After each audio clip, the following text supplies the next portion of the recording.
Teoria sem execução é apenas ruído. No vídeo anterior, mostramos como a engenharia de prompt separa os amadores dos especialistas. Hoje, vamos direto ao ponto. Vou te mostrar como a técnica de cadeia de pensamento constrói um plano de negócios de elite em segundos. O segredo não está na ordem que você dá, mas na lógica que você constrói. Ao usar a cadeia de pensamento, forçamos a IA a fragmentar problemas complexos. Em vez de um plano genérico, criamos uma estratégia arquitetada passo a passo. Começamos identificando as dores reais. No mercado imobiliário de alto padrão, a precisão é tudo. Orientamos a IA a analisar o que realmente tira o sono de um corretor de mansões, criando a base para uma solução que não é apenas técnica, mas estratégica.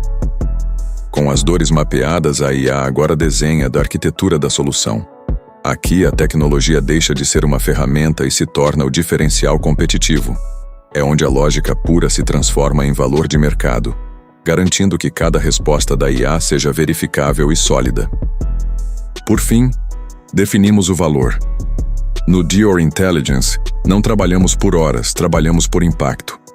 A IA calcula o modelo de negócio baseado no retorno sobre o investimento, entregando um resumo executivo que exala autoridade e inteligência. Isso é o que acontece quando você domina a nova linguagem da tecnologia. Se você quer o prompt exato que usei neste vídeo, confira o link no primeiro comentário. Busque a excelência na interação humano-IA. Inscreva-se e lidere a revolução.